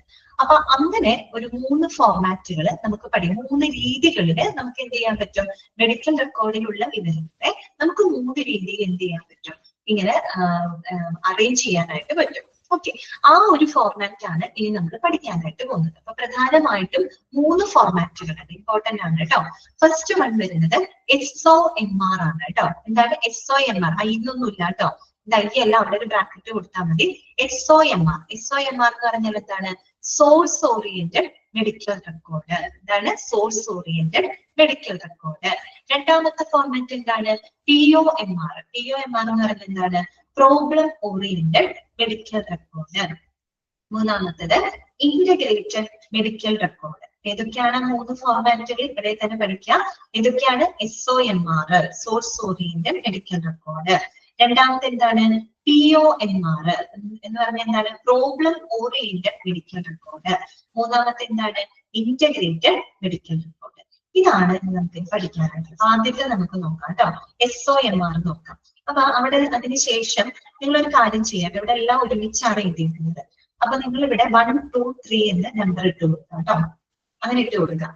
അതായത് ഒന്നാമത്തെ 1 source oriented medical record, 2 problem oriented medical record, 3 integrated medical record. അങ്ങനെ ഒന്ന് നമ്പർ ചെയ്ത് കൊടുക്കാം കേട്ടോ. ടെക്സ്റ്റിൽ കറക്റ്റ് ആണല്ലേ? അപ്പൊ കുഴപ്പമില്ല. ഇനി നോക്കാം തന്നെ നമ്മൾ SOMRന്റെ പ്രത്യേകതയാണ് പറയാൻ പോകുന്നത് കേട്ടോ. നോക്കാം. Medical record is arranged in sections in accordance with the patient care departments which provide the care and the data. അത് അണ്ടർലൈൻ ചെയ്തിരിക്കുക. അത് ഏത് മെത്തേഡ് ആണെന്ന് അറിയാമോ? SOMR ആണ് കേട്ടോ. ഏതാണ്? SOMR. അവിടെ എഴുതിയിട്ടില്ലെങ്കിൽ ഹൈഫൺ ഇട്ട് എഴുതി വെക്കുക. SOMR. അതായത് സോഴ്സ് ഓറിയന്റഡ്, പേരിൽ തന്നെ നമുക്ക് മനസ്സിലാവും. സോഴ്സ് ഓറിയന്റഡ് മെഡിക്കൽ റെക്കോർഡ്, സോഴ്സിനെ ബേസ് ചെയ്തുകൊണ്ടാണ് നമ്മൾ അതിന്റെ വിവരങ്ങളെ ഓർഗനൈസ് ചെയ്ത് വെക്കുന്നത്. ചുരുക്കി പറഞ്ഞു കഴിഞ്ഞാല് എന്താണ്? പേഷ്യന്റ് കെയർ ഡിപ്പാർട്ട്മെന്റുകൾക്ക് അനുസൃതമായിട്ട്. സോഴ്സ് എന്ന് അവിടെ ഉദ്ദേശിക്കുന്നത് എന്താണ്? പേഷ്യന്റ് കെയർ ഡിപ്പാർട്ട്മെന്റുകളാണ് എന്ന് പറഞ്ഞാല് ഇപ്പൊ ICU ആണെങ്കിൽ ICU എന്ന് പറയുന്ന ഡിപ്പാർട്ട്മെന്റ് അതൊരു സോഴ്സ് ആണ്. ആ ഒരു സോഴ്സിൽ നിന്നുള്ള വിവരങ്ങൾ ഒരുമിച്ച്. ഓക്കെ, ഇനി ലബോറട്ടറി എന്ന് പറയുന്ന ഒരു ഡിപ്പാർട്ട്മെന്റ് അതൊരു സോഴ്സ് ആണ്. അവിടെ നിന്ന് കിട്ടുന്ന വിവരങ്ങൾ ഒരുമിച്ച്, ലബോറട്ടറി റിപ്പോർട്ട് എന്നുള്ള രീതിയിൽ ഒരുമിച്ച്. ഇനി അടുത്തത് ഒരു കാഷ്വാലിറ്റി. ഓക്കെ, കാഷ്വാലിറ്റി ആണെങ്കിൽ കാഷ്വാലിറ്റി എന്ന് പറയുന്ന ഒരു ഡിപ്പാർട്ട്മെന്റ് അതൊരു സോഴ്സ് ആണെന്നിരിക്കട്ടെ, അവിടെ നിന്നുള്ള വിവരങ്ങൾ ഒരുമിച്ച്. അങ്ങനെ ഓരോ ഡിപ്പാർട്ട്മെന്റ് വൈസ് ആയിട്ടാണ് അവിടെ ഒരു സെക്ഷൻ ആക്കി നമ്മൾ എന്ത് ചെയ്യുന്നത്? വിവരങ്ങൾ അറേഞ്ച് ചെയ്ത് വെക്കുന്നത്. ഇപ്പൊ മനസ്സിലായോ പറഞ്ഞത്? അതാണ് medical record is arranged in sections in accordance with the patient care department. അതായത് ഓരോ പേഷ്യന്റ് കെയർ ഡിപ്പാർട്ട്മെന്റുകൾക്കും അനുസൃതമായിട്ട് നമ്മൾ വിവിധ സെക്ഷനുകളിലായിട്ട് വിവരങ്ങൾ അറേഞ്ച് ചെയ്ത് വെക്കുന്നു. അതാണ് ഇത് source oriented medical record. Source എന്ന് പറഞ്ഞാൽ അവിടെ ഉദ്ദേശിക്കുന്ന ഓരോ മെഡിക്കൽ ഡിപ്പാർട്ട്മെന്റ് ആണ് കേട്ടോ. കാഷ്വാലിറ്റി എന്ന് പറയുന്ന സോഴ്സ് ഡിപ്പാർട്ട്മെന്റ് ആണ്, അവിടെ നിന്നുള്ള വിവരങ്ങൾ ഒരുമിച്ച്. കാഷ്വാലിറ്റി റിപ്പോർട്ട് എന്ന് പറയുന്നത് ഒരുമിച്ച്. ലബോറട്ടറി ഡിപ്പാർട്ട്മെന്റ് അതൊരു സോഴ്സ് ആണ്, അപ്പൊ ലബോറട്ടറി റിപ്പോർട്ട്സ് എന്ന് പറഞ്ഞിട്ട് അത് ഒരുമിച്ച്. അതുപോലെ മറ്റൊരു ICU ആണെങ്കിൽ ICU എന്ന് പറയുന്ന ഒരു സോഴ്സ്, ഒരു ഡിപ്പാർട്ട്മെന്റ്, അവിടെ നിന്ന് കിട്ടുന്ന വിവരം ICU റിപ്പോർട്ട്സ് എന്ന് പറഞ്ഞ് ഒരുമിച്ച്. അങ്ങനെ ഡിപ്പാർട്ട്മെന്റ് വൈസ് പറഞ്ഞിട്ട് വിവരങ്ങൾ നമ്മൾ വിവിധ സെക്ഷനുകളിലായിട്ട് അറേഞ്ച് ചെയ്ത് വെക്കുന്ന ആ ഒരു ഫോർമാറ്റിനെയാണ് നമ്മൾ SOMR എന്ന് പറയുന്നത്. ക്ലിയർ ആയോ? ഓക്കെ ആണോ? Hence the name source oriented medical record. അതുകൊണ്ടാണ് അതിന്റെ പേര് സോഴ്സ് ഓറിയന്റഡ് മെഡിക്കൽ റെക്കോർഡ്സ് എന്ന് പറയുന്നത്. ഇനി നമ്മൾ പറയുന്ന 4 പോയിന്റുകൾ, ഇനി പറയാൻ പോകുന്ന 4 പോയിന്റുകളും എന്തിന്റെ പ്രത്യേകതയാണെന്ന് അറിയാമോ? ഇന്റഗ്രേറ്റഡ് മെഡിക്കൽ റെക്കോർഡിന്റെ പ്രത്യേകതകളാണ് കേട്ടോ. അപ്പൊ ഈ 4 പോയിന്റുകളും നിങ്ങൾ എഴുതി വെക്കുക. IMR എന്ന് പറയുന്നില്ല, ഇന്റഗ്രേറ്റഡ് മെഡിക്കൽ റെക്കോർഡിന്റെ പ്രത്യേകതകളാണ്. ഇനി പറയുന്ന 4 എണ്ണം നോക്കാം. ഒന്നാമത്തെ പോയിന്റ് ഇതാണ്. Forms are organised in accordance with to date. അതായത് നമ്മൾ ഈ പറയുന്നത് ഇന്റഗ്രേറ്റഡ് മെഡിക്കൽ റെക്കോർഡ്. ഇന്റഗ്രേറ്റ് ചെയ്യാന്ന് പറഞ്ഞാൽ എന്താണ്? സംയോജിപ്പിക്കുക. എല്ലാ വിവരങ്ങളും നമ്മൾ എന്ത് ചെയ്യാണ്? സംയോജിപ്പിച്ച് വെക്കുകയാണ് അല്ലെ, അതാണ് അവിടെ ഉദ്ദേശിക്കുന്നത്. അപ്പൊ forms are organised in accordance with to date. ഡേറ്റിനനുസരിച്ചുകൊണ്ട് നമ്മൾ എന്ത് ചെയ്യുക? അതിന്റെ ഡേറ്റുകളിൽ എന്തൊക്കെ കാര്യങ്ങൾ ചെയ്യുന്നുണ്ടോ അതെല്ലാം നമ്മൾ ആ ഒരു ഡേറ്റിനനുസൃതമായിട്ടാണ് അവിടെ ഫോംസുകൾ നമ്മൾ അറേഞ്ച് ചെയ്ത് വെക്കുന്നത്, വിവരങ്ങൾ നമ്മൾ ഓർഗനൈസ് ചെയ്ത് വെക്കുന്നത്. രണ്ടാമത്തത്, usually the record is arranged in reverse chronological order at the nurses station. എന്ന് പറഞ്ഞാൽ ഏറ്റവും റീസെന്റ് ആയിട്ടുള്ള റെക്കോർഡ്സുകൾ നമ്മൾ എവിടെ വെക്കും? പ്ലേസ്ഡ് ഓൺ ദ ടോപ്പ്, ഏറ്റവും മുകളിലായിട്ട് വെക്കും. ഏറ്റവും ഓൾഡർ റെക്കോർഡ്സുകളെല്ലാം പ്ലേസ്ഡ് ഇൻ ദ ബോട്ടം. അതാണ് അവിടെ ഉദ്ദേശിക്കുന്നത് ഇൻ റിവേഴ്സ് ക്രോണോളജിക്കൽ ഓർഡർ പറഞ്ഞാൽ അതാണ് കേട്ടോ. അവിടെ റെക്കോർഡിൽ എങ്ങനെയാണ് നമ്മൾ ചെയ്യുന്നത്? ഏറ്റവും ലേറ്റസ്റ്റ് ആയിട്ട് റീസെന്റ് ആയിട്ടുള്ള റെക്കോർഡുകളൊക്കെ പ്ലേസ്ഡ് ഇൻ ദ ടോപ്പ്, മുകളിൽ വരുന്ന. ഏറ്റവും ഓൾഡർ ആയിട്ടുള്ള റെക്കോർഡ്സുകൾ പ്ലേസ്ഡ് ഇൻ ദ ബോട്ടം, താഴെ വരുന്ന രീതിയിലാണ് അവിടെ അറേഞ്ച് ചെയ്ത് വെക്കുന്നത്. So the most information is at the front and oldest information is at the back of each section. അപ്പൊ എങ്ങനെയായിരിക്കും? ഏറ്റവും കൂടുതൽ ഇൻഫർമേഷൻ ഫ്രണ്ട് ഭാഗത്തായിരിക്കും, ഏറ്റവും പഴയ ഓൾഡസ്റ്റ് ഇൻഫർമേഷൻ ഒക്കെ ഓരോ സെക്ഷന്റെ പുറകു ഭാഗത്തായിട്ടായിരിക്കും അറേഞ്ച് ചെയ്തിട്ടുണ്ടായിരിക്കും. ഓക്കെ, പിന്നെന്താണ്? Record is reorganised after the patient is discharged. അതിനുശേഷം നമ്മുടെ പേഷ്യന്റ് ഡിസ്ചാർജ് ചെയ്തതിനു ശേഷം നമ്മൾ എന്ത് ചെയ്യും? ഈ റെക്കോർഡുകൾ റീഓർഗനൈസ് ചെയ്ത് വെക്കും. ഓക്കെ, അങ്ങനെയാണ് IMRന്റെ പ്രത്യേകത കേട്ടോ. ഇന്റഗ്രേറ്റഡ് മെഡിക്കൽ റെക്കോർഡിന്റെ പ്രത്യേകതകളാണ് ഈ പറഞ്ഞത്. ക്ലിയർ ആയോ? ഓക്കെ ആണോ? അപ്പൊ ഇന്റഗ്രേറ്റഡ് മെഡിക്കൽ റെക്കോർഡിനകത്ത് ഡേറ്റിനനുസരിച്ച് കൊണ്ടാണ് നമ്മൾ വിവരങ്ങൾ ഓർഗനൈസ് ചെയ്ത് വെക്കുന്നത്. അപ്പൊ ഏറ്റവും റീസെന്റ് ആയിട്ടുള്ള വിവരങ്ങൾ ടോപ്പിലായിരിക്കും, ഏറ്റവും പഴയ വിവരങ്ങൾ എപ്പോഴും ബോട്ടത്തിലായിട്ടായിരിക്കും പ്ലേസ് ചെയ്ത് വെക്കുന്നതായിരിക്കാം. Okay, clear? ഇനി നമുക്ക് നോക്കാം അഡ്വാൻറ്റേജസ് ഓഫ് SOMR. SOMR നമ്മൾ പഠിച്ചു. എന്തൊക്കെയാണ് അതിന്റെ അഡ്വാൻറ്റേജസും ഡിസ്അഡ്വാൻറ്റേജസും? നമുക്ക് ഓരോ ഫോർമാറ്റും ഡീറ്റെയിൽഡ് ആയിട്ട് പഠിക്കാനുണ്ട്. ഓരോ ഫോർമാറ്റിന്റെയും അഡ്വാൻറ്റേജും പഠിക്കാനുണ്ട്, ഡിസ്അഡ്വാൻറ്റേജും പഠിക്കാനുണ്ട്. ആദ്യം നമ്മൾ പഠിച്ചത് SOMR ആണല്ലോ. അതിന്റെ അഡ്വാൻറ്റേജ് എന്താണെന്ന് നോക്കാം. അതൊന്ന് ശ്രദ്ധിക്കുക.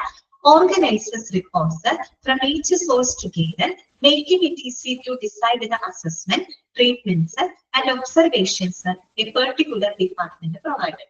അതായത് സോഴ്സ് ഓറിയന്റഡ് എന്ന് പറയുമ്പോൾ നമ്മൾ ഓരോ സോഴ്സിൽ നിന്നുള്ള വിവരങ്ങൾ ഓരോ സെക്ഷൻ ആയിട്ടല്ലേ നമ്മൾ വെക്കുന്നത്. ലബോറട്ടറി റിപ്പോർട്ട്, അല്ലെങ്കിൽ radiology report, casualty report, ICU report, അങ്ങനെ നമ്മൾ ഓരോരോ ഡിപ്പാർട്ട്മെന്റ് വൈസ് ആയിട്ട് ഓരോ സെക്ഷനുകളായിട്ട് വെക്കുന്നത് കൊണ്ട് തന്നെ ഓരോ ഡിപ്പാർട്ട്മെന്റുകളുടെയും അസസ്മെന്റുകളും ട്രീറ്റ്മെന്റുകളും ഒബ്സർവേഷൻസ് നമുക്ക് പെട്ടെന്ന് എന്ത് ചെയ്യാൻ പറ്റും, ഈസി ആയിട്ട് നമുക്ക് ഡിസൈഡ് ചെയ്യാനായിട്ട് സാധിക്കും. ശരിയല്ലേ? അതായത് ഇപ്പൊ ലബോറട്ടറി റിപ്പോർട്ട് എന്തായാലും നോക്കിയാൽ നമ്മൾ ഓഡിറ്റ് പോയിട്ട് ലബോറട്ടറി റിപ്പോർട്ട് എന്ന് പറഞ്ഞ ആ സെക്ഷൻ മാത്രം നോക്കിയാൽ മതി. അപ്പൊ അതിൽ നിന്ന് ആ ഒരു ഡിപ്പാർട്ട്മെന്റ് നടത്തിയിട്ടുള്ള അസസ്മെന്റുകൾ, ട്രീറ്റ്മെന്റുകൾ, ഒബ്സർവേഷൻസ് കൃത്യമായിട്ട് നമുക്ക് പെട്ടെന്ന് എടുക്കാൻ പറ്റും. ഇനി അതല്ല, റേഡിയോളജി റിപ്പോർട്ട് സംബന്ധമായിട്ടുള്ള ഡാറ്റയാണ് വേണ്ടതെങ്കിൽ നമ്മൾ എന്ത് ചെയ്താൽ വേഗം റേഡിയോളജി റിപ്പോർട്ട് പറഞ്ഞ സെക്ഷനിൽ പോയാൽ മതി. അവിടെ പോയി കഴിഞ്ഞാൽ അവിടെ ആ ഒരു ഡിപ്പാർട്ട്മെന്റ് നടത്തുന്ന അസസ്മെന്റ്, ട്രീറ്റ്മെന്റ്, ഒബ്സർവേഷൻ ഈസി ആയിട്ട് എടുക്കാൻ പറ്റില്ലേ? അപ്പൊ അങ്ങനെ ഒരു ഗുണം തന്നെ അതാണ് അവിടെ പറഞ്ഞിരിക്കുന്നത് കേട്ടോ.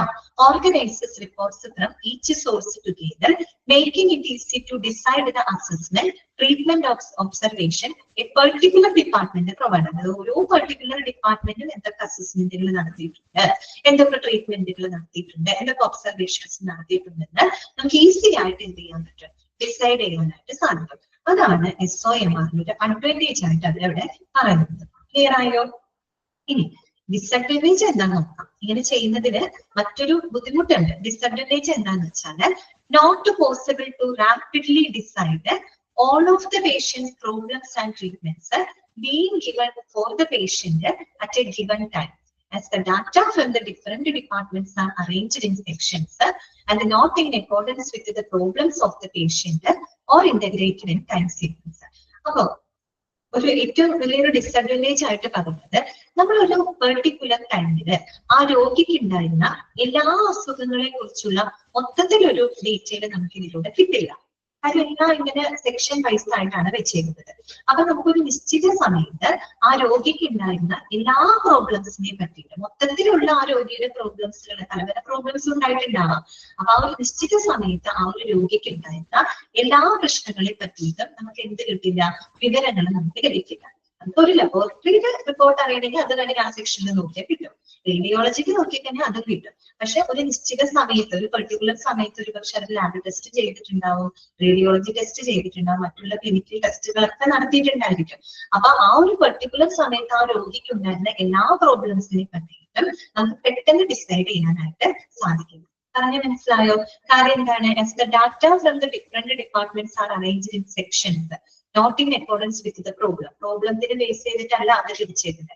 അതുപോലെ ഇന്റഗ്രേറ്റഡ് ഇൻ ടൈം സീക്വൻസുകളെല്ലാം അവിടെ അറേഞ്ച് ചെയ്തിട്ടുണ്ട്. ആ ഒരു കാരണം കൊണ്ട് ഒരു പെർട്ടിക്കുലർ ടൈമിൽ രോഗിക്ക് ഉണ്ടാകുന്ന എല്ലാ അസുഖങ്ങളെ പറ്റിയിട്ട് ഒരു ധാരണ ഉണ്ടാക്കാനായിട്ട് നമുക്ക് സാധിക്കും.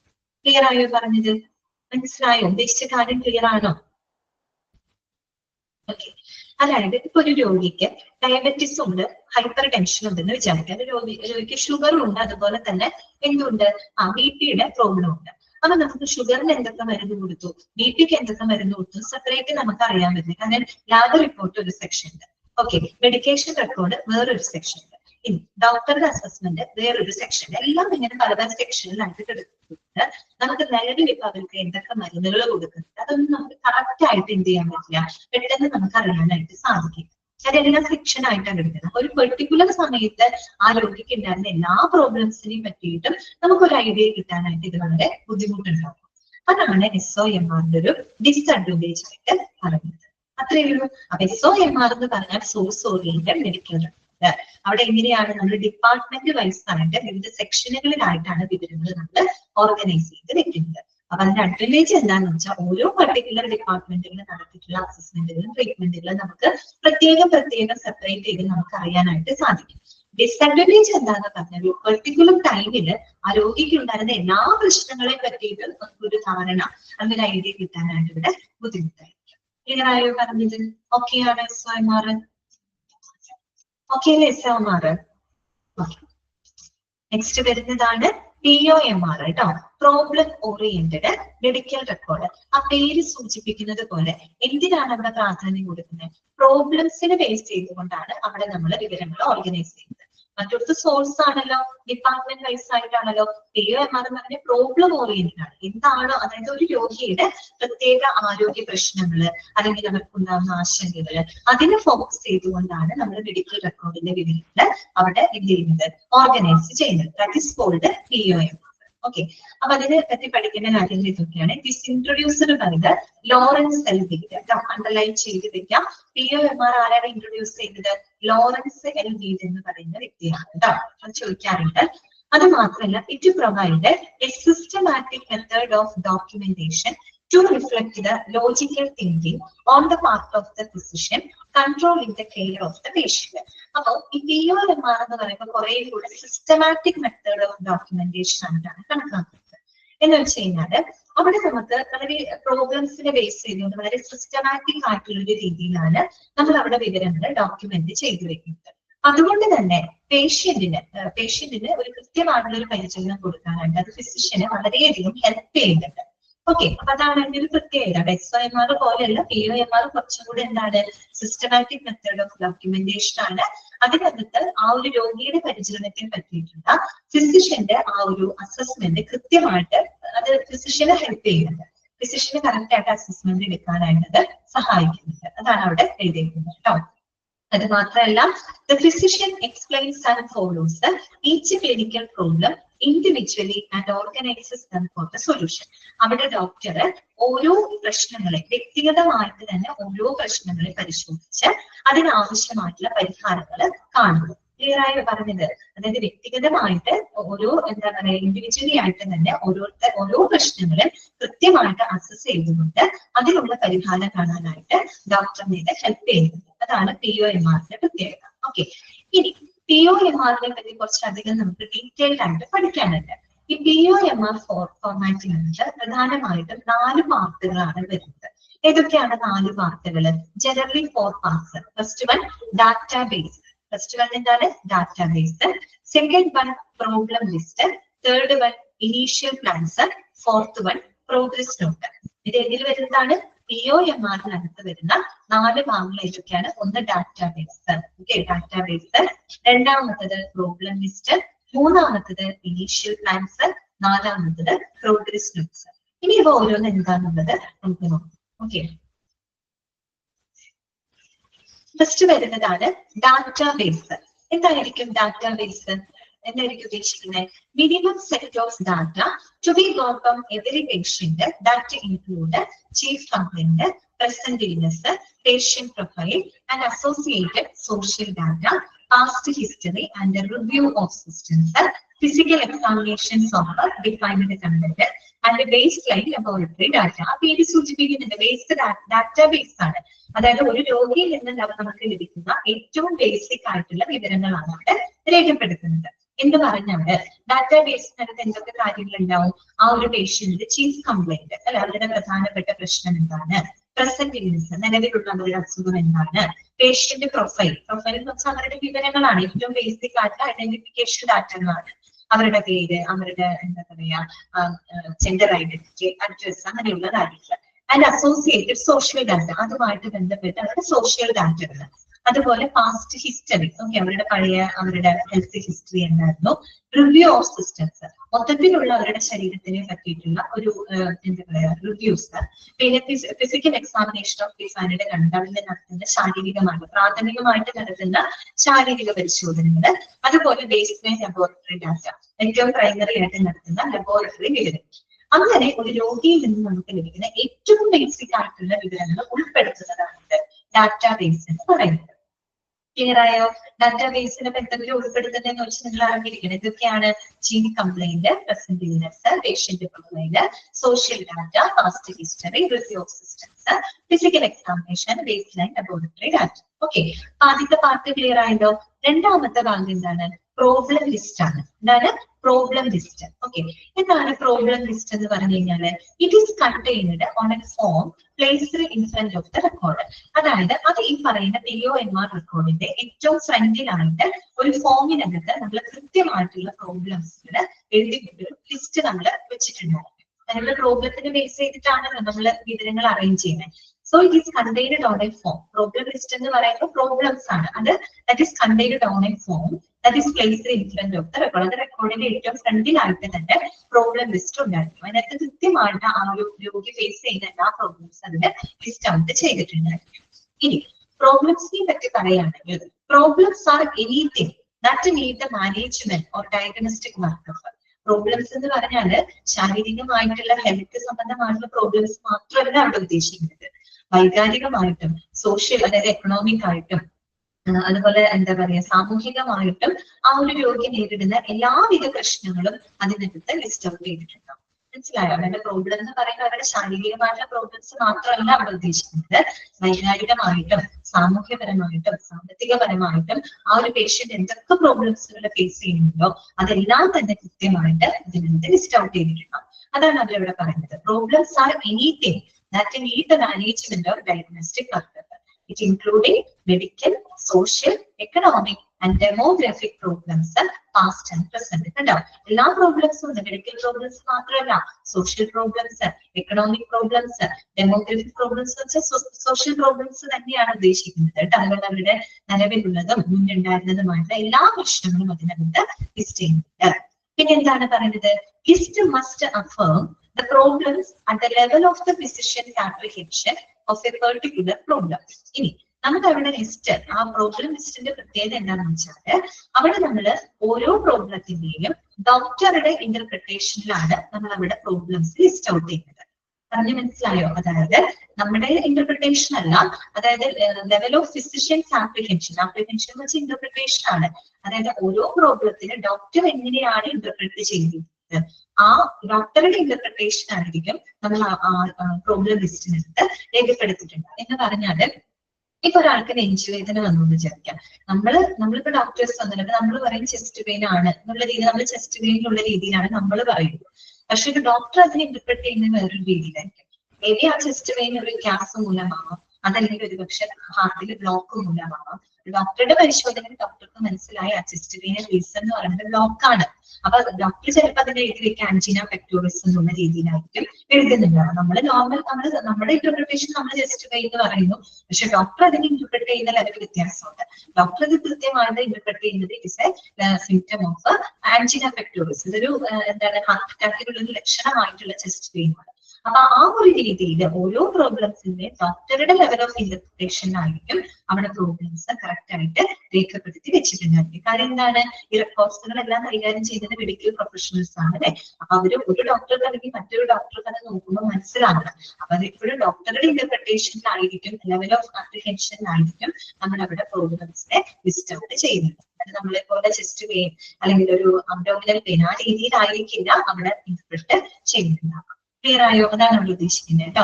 List must affirm the problems at the level of the physicians apprehension of a particular problem. Okay, then വരുന്നത് എന്താണ്? Problem list contain a statement of an abnormal finding, physiological detection or a specific diagnosis. മാത്രമല്ല ആ problem ലിസ്റ്റിനകത്ത് നമ്മൾ എന്തെങ്കിലും abnormal ആയിട്ട് എന്തെങ്കിലും കണ്ടെത്തുകൾ നമ്മുടെ എന്താ പറയുക പേഷ്യന്റുമായിട്ട് ബന്ധപ്പെട്ട് എന്തെങ്കിലും അബ്നോർമൽ ഫൈൻഡിങ്സ് ഉണ്ടെങ്കിൽ അതിന്റെ സ്റ്റേറ്റ്മെന്റുകൾ അതിനകത്ത് രേഖപ്പെടുത്തിയിട്ടുണ്ടായിരിക്കും. അതുപോലെ ഫിസിയോളജിക്കൽ ഡിറ്റക്ഷൻ, ശാരീരികമായിട്ട് എന്തെങ്കിലും പ്രത്യേക ഡിറ്റക്ട് ചെയ്തിട്ടുണ്ടെങ്കിൽ അതൊക്കെ അതിനകത്ത് രേഖപ്പെടുത്തിയിരിക്കും. ഒരു സ്പെസിഫിക് ഡയഗ്നോസിസ് കൂടാണ്ട് സ്പെസിഫിക് ആയിട്ടുള്ള ഡയഗ്നോസിസും സ്റ്റേറ്റ്മെന്റ്സുകളൊക്കെ അതിനകത്ത് എഴുതിയിട്ടുണ്ടായിരിക്കും. പിന്നെന്താണ്? Additions and changes are made in the list since new problems R identified and active problems resolved. അതോടൊപ്പം തന്നെ ഈ പ്രോബ്ലം ലിസ്റ്റ് എപ്പോഴും എന്തായിരിക്കില്ല? സ്റ്റേബിൾ ആയിരിക്കില്ല. കൂടുതൽ അഡീഷൻസും ചേഞ്ചസും അതിനകത്ത് വരും. അതായത് പുതിയ പ്രോബ്ലംസ് വരുമ്പോൾ അത് നമ്മൾ ആഡ് ചെയ്യും. പഴയ ചില പ്രോബ്ലംസ് നമ്മൾ പരിഹരിച്ചിട്ടുണ്ടെങ്കിൽ അതിനെ എടുത്തു മാറ്റും. ആ രീതിയിൽ നമ്മൾ എപ്പോഴും പ്രോബ്ലം ലിസ്റ്റിൽ അഡീഷൻസും ചേഞ്ചസും ഒക്കെ വരുത്തിക്കൊണ്ടിരിക്കും കേട്ടോ. ഇനി എന്താ പരിഹരിച്ച പ്രോബ്ലംസ് ആണെങ്കിൽ അത് നമ്മൾ റിസോൾവ്ഡ്, പരിഹരിച്ചു എന്നുള്ള രീതിയിൽ അവിടെ എഴുതി വെക്കും കേട്ടോ. Problems R marked, dropped or resolved. അതുപോലെ ഓരോ പ്രോബ്ലംസ് നമ്മൾ ഡ്രോപ്പ് ചെയ്തിട്ടില്ല, പരിഹരിച്ചിട്ടുള്ള പ്രോബ്ലംസ് പ്രത്യേകം തന്നെ നമ്മൾ അതിനകത്ത് മാർക്ക് ചെയ്ത് സൂക്ഷിക്കും. ക്ലിയർ ആയോ പറഞ്ഞത്? അതാണ് പ്രോബ്ലം ലിസ്റ്റിൽ പറയുന്നത് കേട്ടോ. ഓക്കെ, നമ്മുടെ ടൈം കഴിയാണ്. അപ്പൊ നമുക്ക് ബാക്കിയുള്ളത് നെക്സ്റ്റ് ക്ലാസ്സിൽ പറയാം കേട്ടോ. അപ്പൊ അൺമ്യൂട്ട് ചെയ്യാണ്. എന്തെങ്കിലും ഡൗട്ടുകൾ ഉണ്ടെങ്കിൽ നിങ്ങൾക്ക് ചോദിക്കാം കേട്ടോ.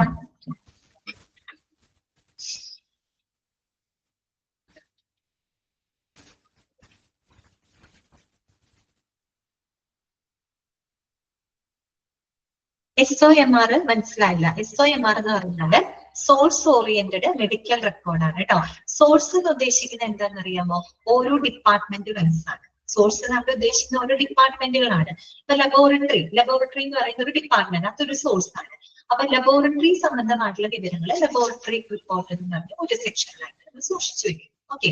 ഇനി കാഷ്വാലിറ്റി അല്ലെ, നമ്മുടെ എന്താ കേന്ദ്ര വിഭാഗം, കാഷ്വാലിറ്റി വിഭാഗം, അവിടെ നിന്നുള്ള വിവരങ്ങളാണ് നമ്മൾ കാഷ്വാലിറ്റി റിപ്പോർട്ട് എന്ന് പറഞ്ഞിട്ട് ഒരു പ്രത്യേക സെക്ഷനായിട്ട് അതിനെ മാറ്റി വയ്ക്കുന്നത്. ഇനി നമ്മൾ ഈ എക്സ്റേ, സ്കാനിങ്, MRI, CT അങ്ങനെയുള്ള കാര്യങ്ങളൊക്കെ എടുത്തിട്ടുണ്ട്. അത് ഏത് ഡിപ്പാർട്ട്മെന്റുമായിട്ട് ബന്ധപ്പെട്ടതാണ്? റേഡിയോളജി ഡിപ്പാർട്ട്മെന്റുമായിട്ട് ബന്ധപ്പെട്ടതാണ്. അപ്പൊ അത് നമ്മുടെ റേഡിയോളജി റിപ്പോർട്ട് എന്ന് പറഞ്ഞിട്ട് അതൊരു വേറെ സെക്ഷനാക്കി വെക്കും. അതാണ് അവിടെ സോഴ്സ് എന്ന് ഉദ്ദേശിക്കുന്നത്. ഓക്കെ, ഓരോ ഡിപ്പാർട്ട്മെന്റ് വൈസ് അതാണ് അവിടുത്തെ ഓരോ സോഴ്സ് എന്ന് ഉദ്ദേശിക്കുന്നത്. ലബോറട്ടറി എന്ന് പറഞ്ഞൊരു സോഴ്സ് ആണ്, റേഡിയോളജി എന്ന് പറഞ്ഞ മറ്റൊരു സോഴ്സ് ആണ്, കാഷ്വാലിറ്റി എന്ന് പറഞ്ഞ മറ്റൊരു ഡിപ്പാർട്ട്മെന്റ് സോഴ്സ് ആണ്. അങ്ങനെ ഓരോ സോഴ്സിൽ നിന്നുള്ള വിവരങ്ങളെ സെപ്പറേറ്റ് ചെയ്ത് സെക്ഷൻ ആക്കി വെക്കുന്നതിനെയാണ് SOMR എന്ന് പറയുന്നത്. ചുരുക്കി പറഞ്ഞ ഓരോ ഡിപ്പാർട്ട്മെന്റ് വൈസ് ആയിട്ട് നമ്മൾ അവിടെ വിവരങ്ങളെ ഓർഗനൈസ് ചെയ്ത് വെക്കുന്നത്. That is called SOMR. ചോദിച്ചാൾക്ക് മനസ്സിലായോ? ക്ലിയർ ആയോ? അപ്പൊ വേറെ ഡൗട്ടുകളൊന്നും ഇല്ലെങ്കിൽ നമുക്ക് ഇന്നത്തെ ക്ലാസ് വൈൻഡപ്പ് ചെയ്യാം കേട്ടോ. Okay, thank you.